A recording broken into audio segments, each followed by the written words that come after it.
It's time for us to bring you sports, and Muftar Nabila has been sitting down with Yussif Chibsah, so we can say he's a legend of Kumasi Asante Kotoko, to sit down with him to understand what he's been doing after football. Enjoy this.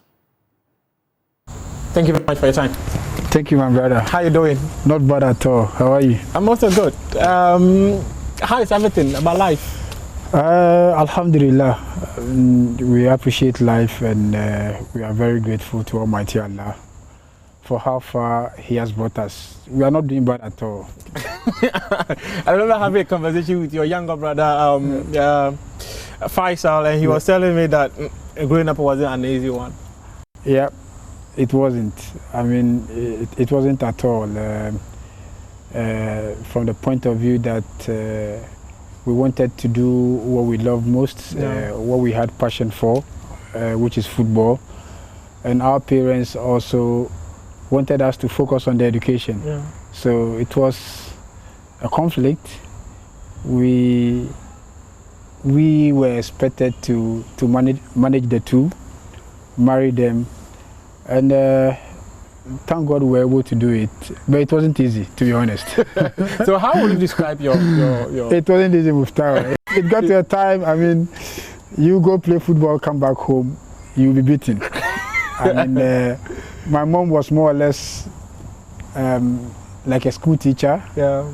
Sometimes she would welcome you home nicely. She wouldn't show you a sign of her anger. Yeah. She'll give you food. Then at midnight, she'll wake you up.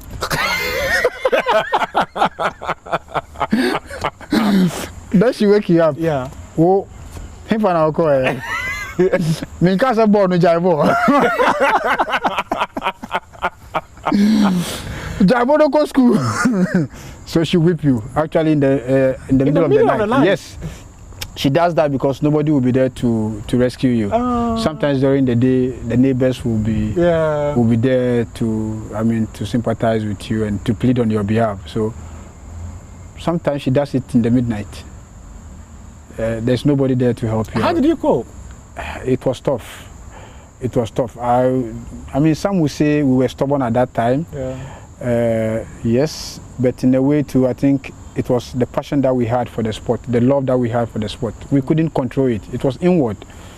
I mean, you just couldn't afford losing to go play football when it's time to play football. So most times we try to do our duties on time, just so you could get enough time to go play football. Sometimes you are at no fault. You've done your choice all right. But then for the fact that you've been warned not to go play football and you go play football, you have to be punished. But it toughened us, it made us tough.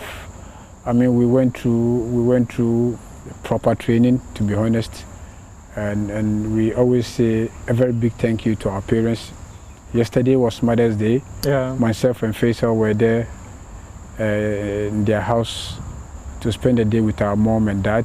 Our two siblings are not here. They are out of town.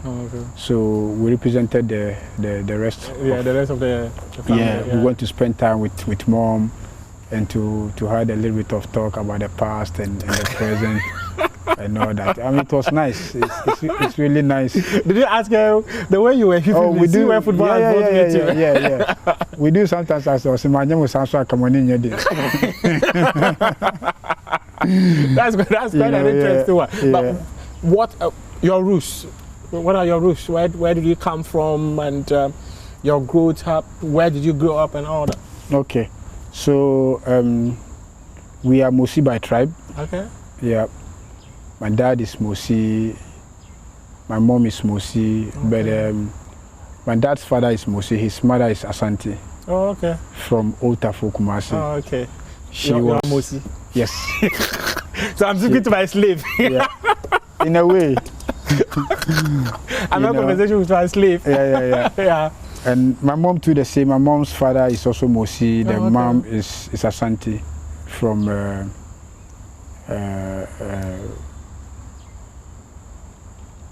the district, Mansu district. Oh, okay. Mansu Mem. That's where she came from. Oh, okay. So we are, let's say, half No, you're Musi. You're complete Musi and half Asante. Yeah. So I was born in Kumasi. Faisal was born in Accra. Oh, okay.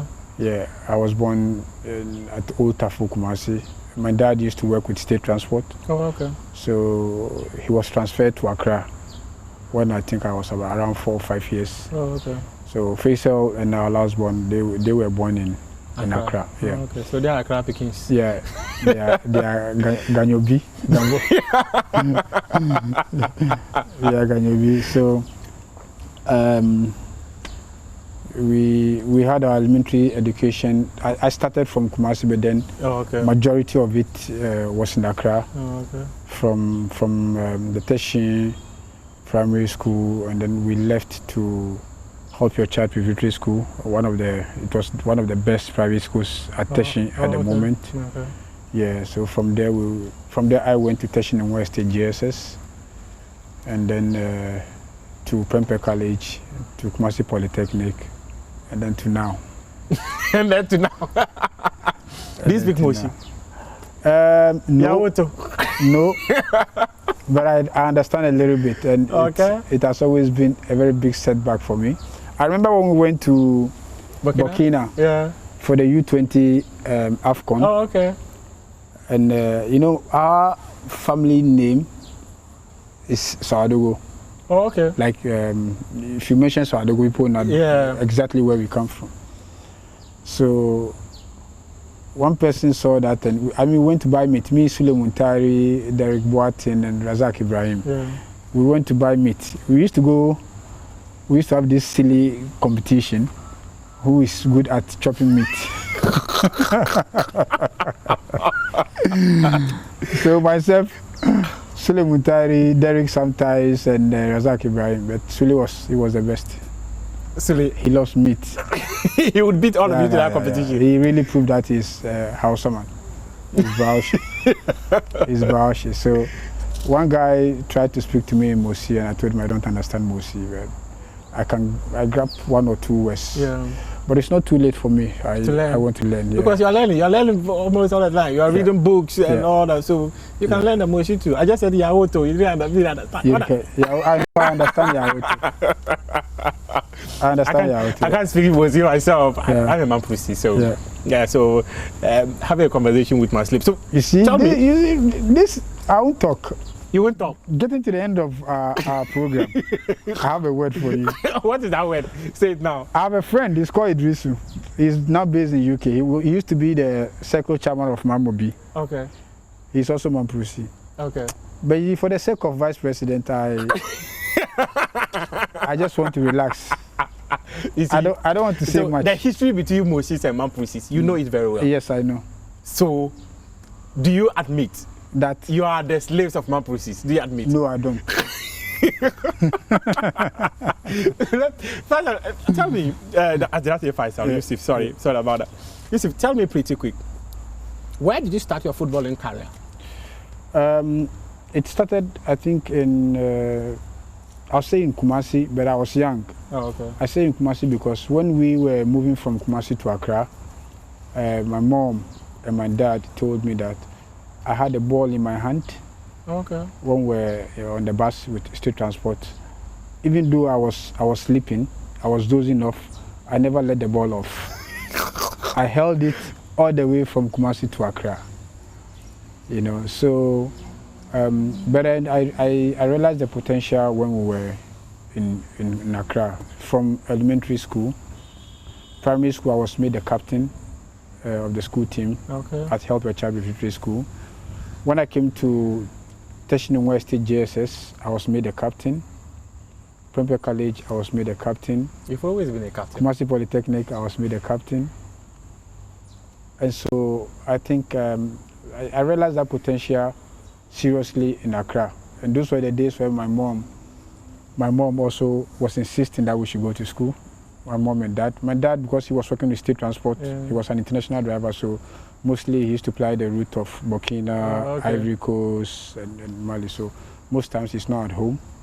So the tough times were with mom. He would definitely leave an instruction. You thought it was mom who was doing it, but no. But when he's home too, I remember there was one time that I got a canes from him. And I can't forget that day. No, he doesn't like to beat children, but when he does, he's merciless. So, but how were you able to combine hiding to play football and education? Psychologically, how difficult was that? Yeah, it was difficult because I was brilliant at school, and I think it was the most reason why my parents wanted me to focus on that. I was very good at school, right from the primary school to JSS to SS. I remember when I completed JSS, my dad's senior brother who was working with UN, I did 11 subjects, I had 11 ones. Wow. I did 12 subjects, I had 11 ones. 11 ones? Yes, and I had 2 in French. So you speak French? A little bit. Yeah, basics. Very necessary. Yeah. So far you can communicate with it. You're good to go. Yeah. And moreover, because of what I do now, we've been traveling a lot, so you get to catch 1 or 2 languages here and there. I understand a little bit of Portuguese, though I don't speak. I understand a little bit of French. I understand Swedish. I speak Swedish, and English is normal. So as I was saying, it wasn't easy because it got to a time, especially when I got to the tertiary level, when I was at Kumasi Polytechnic reading HND accountancy. Then, fortunately for me, I was invited to the national team, where I had to go to camp at Winneba, stay in camp from Monday to Friday, and then you'll be released to join your clubs for the league games at the end of the week. Yeah. So virtually, I was losing lectures from Monday to Friday, almost every week. So sometimes my junior brother helps me out. He was at Prempeh College then. He gets the handouts. We do photocopies, send them to me. Sometimes bring it to me at Winneba in cases where we don't get opportunity to come back home during the week. My roommate was doing the same course with me, so I was fortunate for that. Timon Ebucho is now one of the government auditors. I think he's in charge of Northern Region also. Yeah, so it was tough. It was really tough because it's not easy combining education at that level and with football. And you remember at that time too, you've not yet cemented your position. Yeah. You are still justifying. Week in, week out, players come, and week in, week out, players are dropped. So you need to focus and make sure that you deliver on the pitch, and at the same time you have quizzes to be doing. Yeah. So it wasn't easy. At a point when players are sleeping or they're supposed to rest, I'll wake up and be reading. I remember one time Joe Louis told me that, Master, I had no school.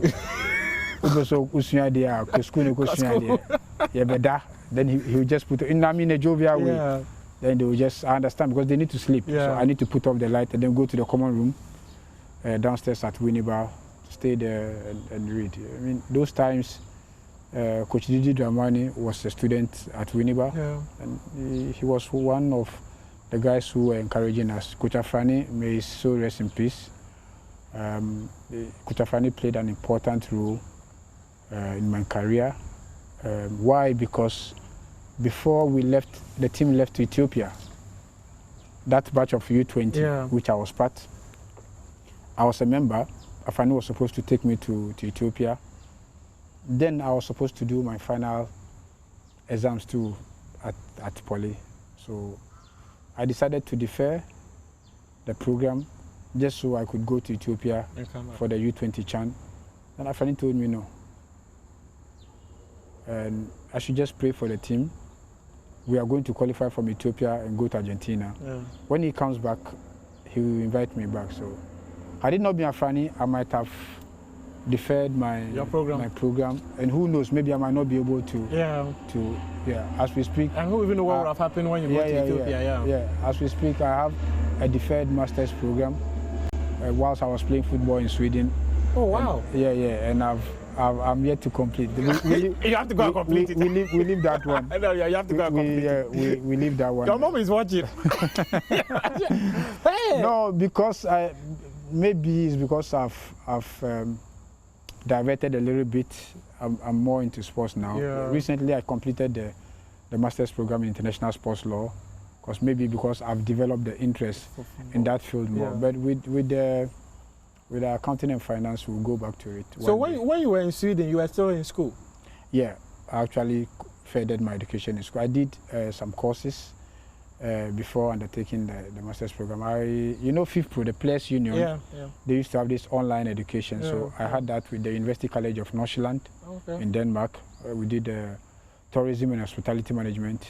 I did that, and I did few courses with sports management worldwide in the US. It's also online. Yeah. I did scouting with them. I did football administration or sports administration with them. I did two courses with them while still playing football. So, I mean, I had started that when I was here. Yeah. So it wasn't that much difficult. Your life has been full of education. Yeah. And we still continue to study. To learn. Yeah. So talk to me. At what point would you say was the breakthrough from your mom insisting that, Yussif, you need to be in school, don't play football? When did you get that breakthrough? I got that breakthrough when I went to secondary school. Okay. Yeah, when I went to Prempeh College. Then I was far from home. And then I think... Were you a boarding student? Yes, I was. Okay, no wonder. I was a boarding student. So the first years, it was me, Edward Osansa, who were able to make it into the first team. We went to meet the last batch of the old system. Oh, okay. So it was the last batch of the Form 5s and the lower 6. Which year was this? It was in 2004. Okay. Yeah, 2004. So we went to meet the last batch of the Form 5. No, not 2004. 1994. 1994. Yeah. Oh wow. Yeah, the last batch of the old system. Oh, okay. Yeah. So Edmond also and myself were the only first years who made it into the school team. And so from there, Edmond was already playing for Kumasi Connors Babies, a coast scheme. Okay. And before I left to school, I was also playing for a coast team here in Accra, Daily Stars. So Edmond introduced me to... But that one you were hiding to play? The one in the ground you were hiding? Yeah. Even the Munchendi were all hiding to play. Sometimes they would come and beg my mom.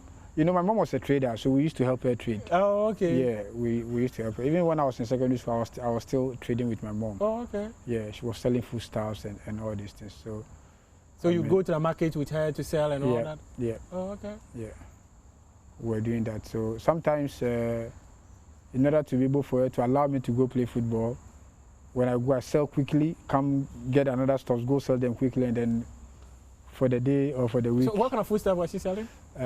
Plantain, yam, tomatoes. Oh, okay. I mean, those stuff. Yeah. So she would put them in more of a plate for you to go around and sell? Exactly. Oh, okay. Carry on my head and go. And I used to have some schoolmates who used to laugh at me when I sell. And those people, I used to go to their houses for their parents to buy for me. You know, I see. I used to go to their houses for their parents to buy for me. I wasn't shy of what I was doing because at a point I was making some money. Yeah. Because my mom used to give me the stuffs at a discounted price. Oh, okay. Yeah, so that I could buy. That's a motivation for you too. Exactly. Yeah. So that is why I wasn't shy. I mean, I wasn't shy at all. I learned how to trade even at that age. So like I said, it was a proper training. Yeah. It was a proper training for us. And then from the school to where? So when I went to Prempeh College, Edmond was playing for Connors. Yeah. And he did mention me to the coach. Okay. Who also saw me, he liked me. So he came to Accra to see my coach team, Daily Stars, and then got my card from them, got my release. Oh, okay. So I had to play my final 2 years of under-17 with Connors Babies in Kumasi. Oh, okay. And from there, Alhaji Guza saw me. And then from coast football straight to Premier League. Yeah, with Kim Faisal. How did you get to Kotoko? Me going to Kotoko was, Kotoko it's a traditional club. They had their traditions and values. Those days, or during our days, you can only play for Kotoko when you've excelled, or you've really established yourself in the local league. You know, either with any of the let's say the feeder teams of Heart of Oak and Kotoko. Exactly. You know, not only the feeder teams, because both clubs were snatching players from each other. So, but all that I'm trying to say is, Kotoko were going in for players that have a certain pedigree, announced their presence, the players that have established themselves in the league. Within the league. Because it is a club that always wants to win. Kotoko wants to win. They are like the Milan clubs, AC and Inter Milan. They always want to win. Those were the days where they were playing with matured players. Yeah, things are changing. So I had played for King Faisal for 3 seasons. Wow. Yeah, and that is how come Kotoko showed interest in me. Like I said, Kotoko were poaching players from other clubs, players that have succeeded, players that have made it, have made success with other clubs. Just as they poached Stephen Odro from RTU, Aziz Ansah from Olympus, Franco Sef from King Faisal, Nana Hindria from King Faisal, Nana Frimpong from King Faisal, Nana Hindria from Ash Gold, Godfrey Rebois from BA. You know, so every player that was at Kotoko at that time had already made a mark from another club. You know, so it's like putting stars together to form a formidable team. So when we came, I mean, that year, we almost went unbeaten. It was out of Lions who beat us. But when we went to their own grounds, and we won the league after 10 years, when Kotoko have not. That was under Abdul Razak, right? Yes. Yeah. Under Coach Razak. So that is how come I ended up at Kotoko. I mean, that was those days. To come to Kotoko, you should excel in your club, and then House of Kotoko. Before I came to Kotoko, House of Folk wanted me. Oh, really? Yeah. They actually transported me from Kumasi to Accra. Did you take their money? No, I never took their money. And there is one story I'll say. I'll just exclude names because some are in higher positions now. Yeah. But I just want to say this as an advice to the current players. Recently, we've been hearing stories, issues about betting and bribery and all that. These issues, especially bribery, has been there since before us and at our time and now. But you see, one thing with bribery is, if you are not self-disciplined, you might think you are enriching yourself for your pocket, but it is going to cost you dearly. I know playmates that have suffered, their career suffered because of bribery allegations. When I was at King Faisal, we had a game against House of Folk. Then there was a rumor that some players have been bribed. So Alhaji Guza, one of the best administrators in our football, forget about his educational background. If Alhaji had higher education, trust me, he would have been one of the best administrators, because the man was intelligent, highly intelligent. You know what Alhaji did? Alhaji called one of the players. I'm not going to mention names. He called one of the players. Those days it was this stationary phone booth. Yeah. He called him, went with him to the phone booth, and called an official of House of Folk. Alhaji told him, "Kachire ni say sika no unya bi. Sika na omo achama players no unya bi." So this player told the official that, "Boss, mati say ni na sika no unya bi o. Osi o hunwe asumesi hu Voilà. Alhaji Guza say, "Voilà, me a mafia chairman." Me man can't just say me a mafia chairman. Before that, I was with the U20. They had approached me in Kumasi. I said no to them. They followed me to Winneba. I said no to them. They came again to Winneba. I said no to them. Then I reported the case to Coach Eduse, who was our national team coach. Which people were chasing you that way? Is it a football club? Yes. I reported them to officials of which club? I won't tell you the club. I won't tell you the club.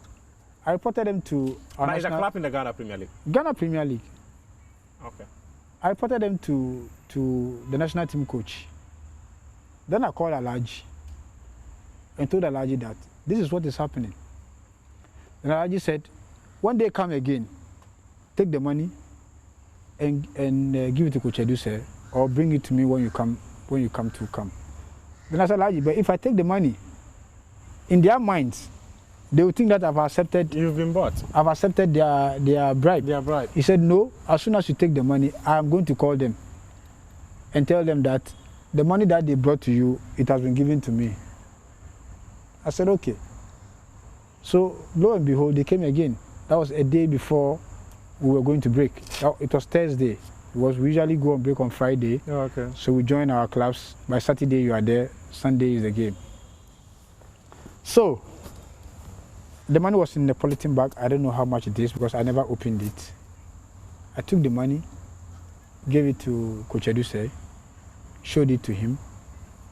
Then I called Alaji, told Alaji. So Alaji called the chairman of the club and he said, the money that you sent to my player in Winneba, I've been informed. I have the money with me. So don't ever think that the player is going to do what you asked him to do. So they called me. They said, but why did you do this? We told you. I said, yes, I did that because I've told you a couple of times, number of times, that I am not going to accept this. Because as we speak now, if Asofok wants me, or if Kotoko wants me, or if Ashgold wants me, any of these clubs I will go to. So if I take bribe from any of these clubs, do you think they will look for my services? They will never. They will never do it. Do you still recall the official who gave you the money? Yes, I know all of them. And they are all alive. I know all of them. I just don't want to mention names. As I so said. The rumors within our game of football that there's indeed bribery. Let me finish my story. That same club, at the end of that season, they came chasing me. After the whole incident, do you think if I had taken the money and played to their games or rules, do you think they would have come for me? They wouldn't have even made an attempt to come for me. But they came up and I went to Kotoko. I chose where I wanted to play. So this is our own interview, but I'm sure some players will be watching. And from the office of the PFAG, we've been advising players on these issues. It seems day in, day out, we hear stories about betting, bribery, allegations here and there, here and there, here and there. But of course, if you are not a thief, and somebody says you're a thief, why should you go and steal? To vindicate the person. So I'm sure if the person or the people you are referring to, if you watch this interview, they will know the story you're sharing. 100%. They know themselves. You understand? So the upcoming players should be very, very careful. Any official, any club official who approaches you with a bribe doesn't like you. He wants your downfall. He doesn't want you to succeed. That same person will never ever bring you to his club. Never. Forget. Because so what it means is that if someone approaches you, you can deliberately lose for his team too. Of course. But if I've been able to patronize you, where is the guarantee that somebody cannot patronize you when you are playing for me? It's your character. And that game, that particular game I'm speaking about, those of our mates who were compromised, their careers went finish. Their careers were dead. I'll have to speak to Alaji Griza on this. Alaji Griza came to the camp Saturday night. He came with Quran, he came with Bible. And he asked everybody to swear. And some refused. Gruza brought Yes. a Quran and a Bible Yes. and asked them to swear. When you are a Christian, you swear with the Bible. The When you are a Muslim, you swear with the Quran. Some didn't even raise their hand. They say, oh, yeah, they are not one player. JB Dankwa. Say, JB, Christian woman unsa, Muslim woman unsa. We are there. Also, Muslim, we are doing it.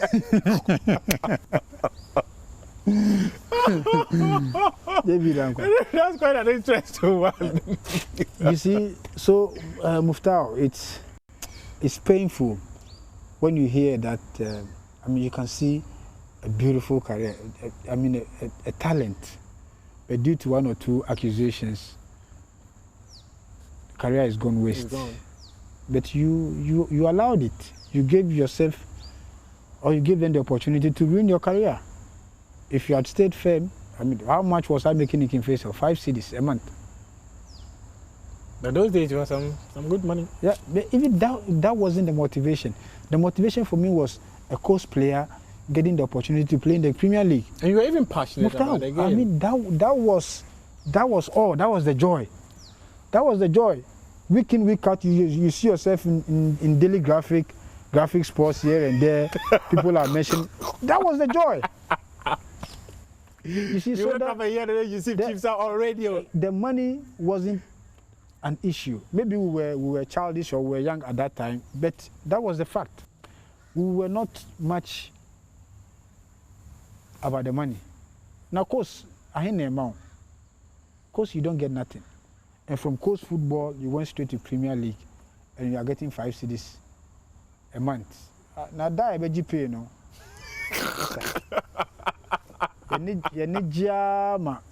You see, but things have changed. Yeah. I'm not saying clubs should not be paying players, or they should take advantage of this and say that this is my personal motivation. And even those days, stories have changed. We had players at that time who were senior players who were taking more than that. Yeah. You know, so you need to set goals and objectives for yourself from where you're coming from. Yeah. You need to make sure that you are not the same as the other person. But within Kotoko, you never heard anything about bribery and all that? No. I mean, how can you bribe a Kotoko player? Kotoko? Huge. A big club, like the Real Madrid of Ghana. How can you bribe a Kotoko player? It's impossible. Okay. Can you imagine, I was earning 5 cedis at King Faisal. I went to Kotoko and they were giving me 100 cedis. 1 million at that time. What? I was like, Ogboro. The boss is in Did town. you call your mother to tell your mother that I'm taking 1 million Ghana? The Nigerian will tell you. Those times, 1 million or 100 Ghana today was... Yes. It was massive. Was really big money. Really good money. Yeah, I can imagine That's that. That's a sign-on fee. And I mean, we don't even ask for the salaries because the gift we were getting from the fans, from the supporters. Yeah, people actually say this. Unbelievable. Look, when we come to camp, yeah, we go to camp on Friday or maybe Saturday. Before you go back to camp, because we are used to, everybody comes with a big bag. Maybe you have just 2 pair of boots, your shin pads, and your toilet bag. Yeah. But a big one because Circle 9 will come with Lucozade. Circle 20 will come with Milo. Circle 5 will come with energy drinks. Before you go home, it's like you've gone to the supermarket to shop. Your bag is full with provisions and as for calling cards, the MTN scratch card. Yeah. And the Fanokwa. And the Fanokwa. Wow. Trust me. They were just coming in just like that. And because we were winning. Yeah. And therefore, if we go into a game, first half, and there is no goal, when we come back to the dressing room, we challenge ourselves. But if you get a goal and you miss it, you will pay us our bonus. Yes? Joe Henrich introduced that thing. Who? Joe Henrich, our captain. Joe Henrich, okay. Yes. Okay. He and India, they used to challenge each other. India, hey, I say, them ball no, any bonus, and I'm a bonus or who. Then India also tell him they also my share, I'm making bonus or who. So it got to a time, whoever lets us down, you pay. In a way, you pay. This was a way of motivating the group, right? Yet me call half time. The coaches will not even talk. Because among ourselves, we know what we've been getting. We know what we get from the fans when we win games. And so we can't afford to lose those monies that we were getting. Chastela. For 18 la ha banana sika no. Ya mwa ne de gu one atinitini mu. Tinitini mu ne akambo ne akenkan ne ache. It got to a time we were not going to the 18 anymore. We go to the corporate bodies. The custom Bank of Ghana, you call ECG. You call 3 offices and you pump. You pump for the day. You coffee you rest it. Really? Yes. Me, I went to Roman Hill to go buy carpet for my room. Yeah. Or the chair me. Woolen carpet. For free. Or that's why I do 2K mama. You got a glass of water? Yes. So you see, this is how sweet Kotoko was, or how sweet Kotoko can be. Wow. Because all they needed was win. Just win. Yes. All they needed was win.